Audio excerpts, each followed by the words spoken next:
Today, we are going to talk about a very important topic of macroeconomics, that is national income. Let's get started. So, what is national income really? National income is the sum total of all the factor incomes earned by the normal residents of a country during a given financial year. Let's break it down. National income is the sum total, मतलब ये क्या है, summation है, ये sum total है, कुछ चीज का, कुछ इनकम्स का समेशन है, सबको ऐड करके बनाया गया है, of all the factor incomes. Now what does factor income mean? Factor income क्या होता है? We all know what are factors of production. Land, labour, capital and entrepreneur. ठीक है, तो लैंड पे क्या मिलता है? रेंट मिलता है. लेबर को क्या मिलता है? सैलरी मिलता है या वेज मिलता है, ये हो गया. कैपिटल पे क्या मिलता है? इंटरेस्ट मिलता है. और एंटरप्रेन्योर क्या कमाता है? प्रॉफिट कमाता है, राइट? तो अगर इस एग्जांपल से देखें, वेजेस है 500, रेंट है 200, इंटरेस्ट है 100 और प्रॉफिट है 200. ठीक है, इन सबका सम करने को बोला है, सम टोटल. सारे का समेशन किए, टोटल आया 1000. 1000 क्या हो जाएगा? National income. ठीक है, तो sum total of all the factor incomes. Okay, यहां तक समझ में आया? बट किसका फैक्टर इनकम का समेशन किया जाएगा? हर किसी के फैक्टर इनकम का तो समेशन नहीं किया जा सकता. So let's read the definition further. Earned by the normal residents. अब ये नॉर्मल रेजिडेंट्स क्या हो गए? तो फैक्टर इनकम्स किसके? सिर्फ नॉर्मल रेजिडेंट्स के. Okay, normal residents are individuals और institutions who reside in a country and have their centre of economic interest in that country. इसका क्या मतलब है? ऐसा कोई इंस्टीट्यूशन या इंडिविजुअल्स जो किसी कंट्री में रहे और उसका सेंटर ऑफ इकोनॉमिक इंटरेस्ट भी उसी कंट्री में हो. For example, if I am an Indian living in India और आई एम वर्किंग देयर, ठीक है, काम यहीं पर कर रहे हैं, तो I am a normal resident of India. If I am an Indian and I am working in USA, okay, मेरा इकोनॉमिक इंटरेस्ट लेकिन यहां से जुड़ा हुआ है, then also I am a normal resident. अगर इंस्टीट्यूशंस की बात करें तो इंडियन गवर्नमेंट का कोई इंस्टीट्यूशन है, जैसे इंडियन एम्बेसी है जापान में, मान लो इंडियन एम्बेसी है, वो क्या हो गया? वो भी नॉर्मल रेजिडेंट्स में ही आएगा. ओके, तो ये चीज, तीन चीज दिमाग में रखनी है. Indian working in India, Indian working abroad and Indian government institutions abroad. Okay, तो ये नॉर्मल रेजिडेंट्स का फैक्टर इनकम का समेशन हो जाएगा नेशनल इनकम. बट कोई टाइम ड्यूरेशन भी तो होना चाहिए. तो टाइम ड्यूरेशन है a given financial year. We all know कि फाइनेंशियल ईयर इंडिया में स्टार्ट होता है अप्रैल 1 को. अप्रैल 1 को फाइनेंशियल ईयर स्टार्ट होता है. तो एक बार फिर से पढ़ते हैं, अब समझ में आएगा ये. National income is the sum total of all the factor incomes earned by the normal residents of a country during a given financial year. I think it's very clear. अब let's see कि इसको हम लोग लिखेंगे कैसे. When we write it, how do we write it? Let me rub it. इसको कैसे लिखते हैं?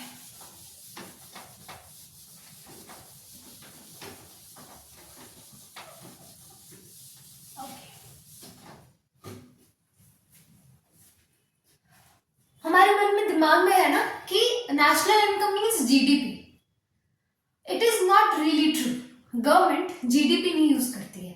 नेशनल इनकम के लिए एनएनपीएफसी यूज करती है. एनएनपीएफसी गवर्नमेंट यूज करती है. एनएनपीएफसी. ठीक है, इसका एक सर्टेन फॉर्मूला है, वो लिख देते हैं पहले. NNPFC equals GDPFC plus NFIA minus depreciation. Depreciation को डेप लिख दिया. तो एनएनपीएफसी क्या होता है? सबसे पहले इसको देखते हैं. NNPFC इज नेट, जहां भी यहाँ एन आ जाए ना इसको मान लो नेट है, ठीक है। सेकेंड में एन आए नेशनल, नेशनल प्रोडक्ट, पी से product at factor cost, factor cost, so FC is factor cost, ठीक है। जीडीपी तो सबको पता है, ये हम I will not right it, okay, I will not right it. GDP is gross domestic product और एफसी क्या है, factor cost, FC is factor cost. NFIA क्या है, अब एनएफआईए इंपॉर्टेंट है समझना, ओके, बहुत इजी है, we'll understand it together. NFIA is net factor income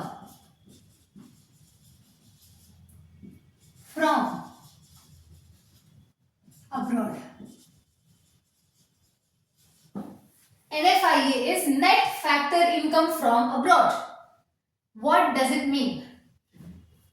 कि बाहर से, इंडिया के बाहर से जो फैक्टर इनकम्स आए हैं उनको काउंट करता है, but net, not gross factor income from abroad, net factor income from abroad, ठीक है।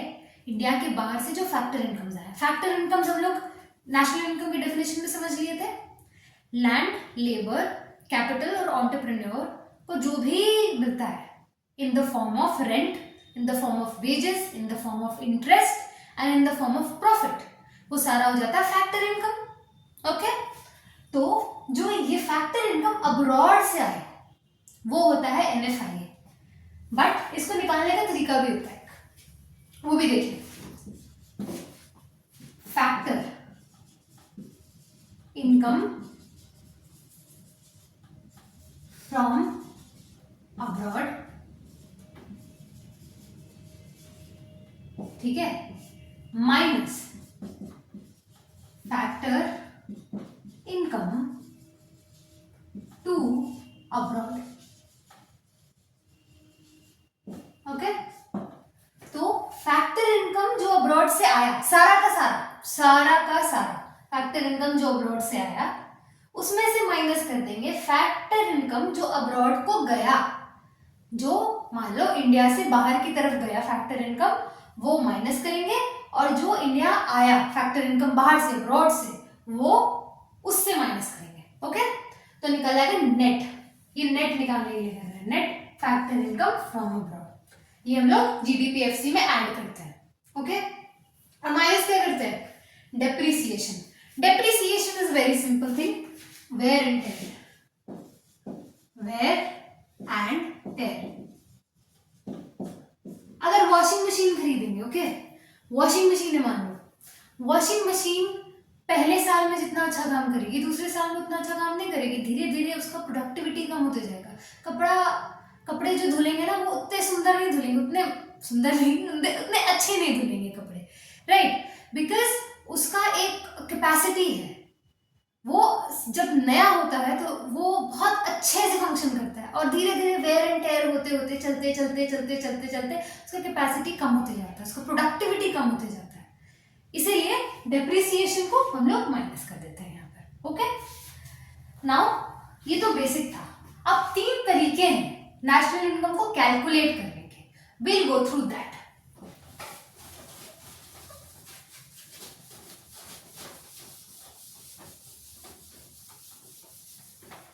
First, let me tell you what are the 3 ways to calculate national income. पहला वे है वैल्यू एडेड मेथड, जिसको प्रोडक्ट मेथड भी बोलते हैं, दूसरा method है इनकम मेथड, और तीसरा मेथड है एक्सपेंडिचर मेथड। तो पहले देखते हैं वैल्यू एडेड मेथड या फिर product method, okay. Value added method,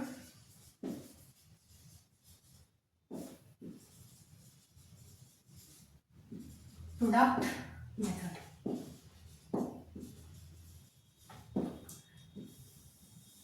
इस मेथड के अंदर we calculate GDPMP, okay, we don't calculate NNPFC directly, GDPMP calculate करते हैं और फिर उसको कन्वर्ट करते हैं एनएनपीएफसी में, ताकि नेशनल इनकम निकल आए, ओके जैसा भी क्वेश्चन में न्यूमेरिकल्स में जिस भी तरह का दिया रहता है ना, जिस भी तरह का क्वेश्चन पूछ रहा है उस हिसाब से उसको हम लोग चेंज कर सकते हैं. We can change it to whatever we want to. अगर जीडीपी एमपी निकल आया तो एमएनपीएफ से बना सकते हैं उसको. ओके लेट्स सी कैसे निकलता है. इसको जीडीपी एमपी लिख दिया, या फिर इसको ये भी लिखते हैं जीवीएएमपी. अब ये क्या है, जीडीपी तो पता है ग्रॉस डोमेस्टिक प्रोडक्ट. एमपी क्या है, MP is market price. Market price पहले क्या था, फैक्टर कॉस्ट पे था, अब ये मार्केट प्राइस पे है. ओके जीवीए क्या है, जीवीए है gross value added at market price. तो दोनों सेम ही बात है, जीवीएमपी या जीडीपीएमपी दोनों सेम ही बात है. ओके नाउ लेट्स सी कि इसका फॉर्मूला क्या है. इसका फॉर्मूला है वैल्यू ऑफ आउटपुट, ठीक है, minus intermediate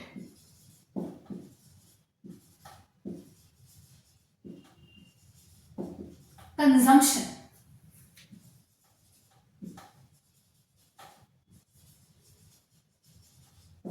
okay value of output minus intermediate consumption. अब ये क्या है, वैल्यू ऑफ आउटपुट. अगर आपने टी शर्ट्स बनाए, बहुत सारे टी शर्ट्स बनाए, आप मैन्युफैक्चरर हो, आप टी शर्ट बना रहे हो, बहुत सारे टी शर्ट बना रहे हो, ठीक है, तो टी शर्ट बनाओगे तो उस टी शर्ट्स का कोई वैल्यू होगा. आपने बहुत सारे टी शर्ट्स बना दिए तो उसका वैल्यू मान लो 10 लाख. आपने 10 लाख के टी शर्ट बना दिए, मतलब उसको बेचोगे तो 10 लाख रुपए मिल जाएंगे आपको. इतने टी शर्ट्स आपने बनाए. ओके आप मैन्युफैक्चर कर रहे हो. ओके ये हो गया आपका वैल्यू ऑफ आउटपुट. इसको भी फर्दर सब डिवाइड किया जाता है. फॉर्मूला तो यही है, बट कभी कभी क्या होता है ना, क्वेश्चन में ये डायरेक्टली नहीं दिया रहता है, अलग अलग करके दिया रहता है, अलग अलग पार्ट्स में दिया रहता है. तो यू हैव टू नो कि इसका सब डिविजन क्या होगा, उसका सब डिविजन क्या होगा. Let's see that. It's very easy. Let's see that. Sales plus change in stock, इन दोनों को ऐड करके बनता है वैल्यू ऑफ आउटपुट.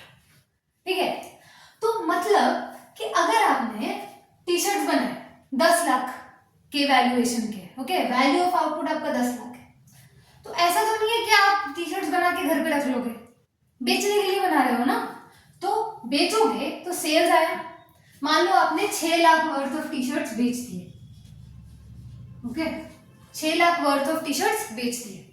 और चेंज इन स्टॉक क्या होता है, चेंज इन स्टॉक होता है unsold stock. Unsold stock, unsold stock होता है. ठीक है, मतलब जो बचा वो क्या है, 4 लाख, 4 लाख का 4 लाख का टी शर्ट बचा, 4 लाख का टी शर्ट बचा, दोनों को ऐड करके 10 लाख आ रहा है, टोटल वैल्यू ऑफ आउटपुट आ रहा है. That is what it is. Simple and easy. अब सेल्स जो है ना, सेल्स को 2 पार्ट में डिवाइड कर सकते हैं. सेल्स 2 चीज का एडिशन करके होता है.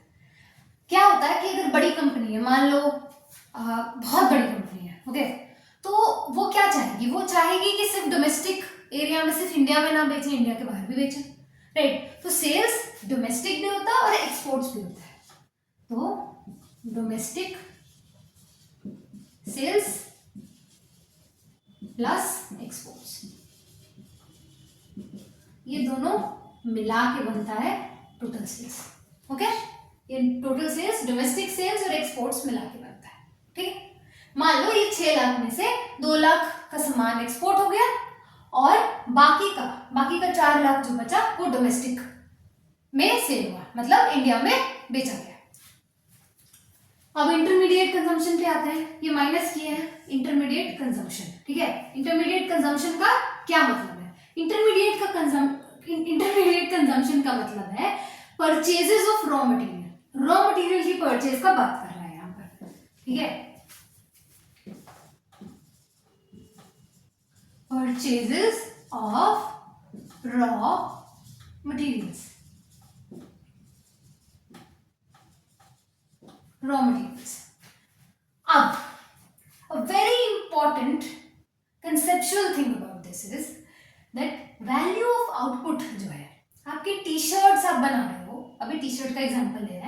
टी शर्ट्स बना रहे हो, आप मैन्युफैक्चरर हो, का वैल्यू ऑफ आउटपुट कुछ है, उसमें से आप इंटरमीडिएट कंजम्पशन मतलब कि रॉ मटेरियल्स वाला जो चीज है, पार्ट है, वो आप माइनस क्यों कर रहे हो, आप सब्ट्रैक्ट क्यों कर रहे हो? क्यों करना है सब्ट्रैक्ट? रहने दो उसको भी, ऐड कर देते हैं। वो सब्ट्रैक्ट इसलिए किया जा रहा है क्योंकि फॉर एग्जाम्पल आप टी शर्ट्स जब बनाए तो आपका रॉ मटेरियल्स क्या हुआ? कपड़ा हुआ, बटन्स हुए, सुई धागा हुआ, ये सब चीजें रॉ मटेरियल्स हुई ना, या डाई हुआ, या उस तरह की चीजें रॉ मटेरियल्स हुई, राइट? अब आप रॉ मटेरियल्स को ऐड कर दोगे मान लो, और वैल्यू ऑफ आउटपुट जो टोटल आया उसको भी ऐड कर दोगे।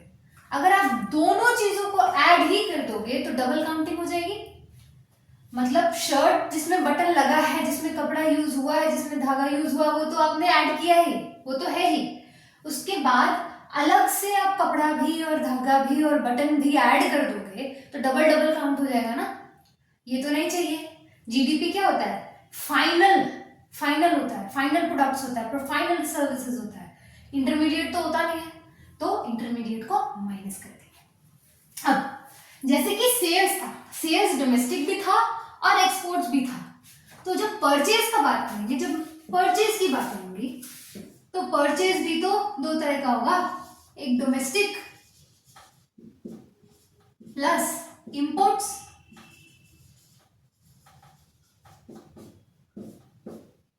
Domestic plus imports, right? Now this is clear.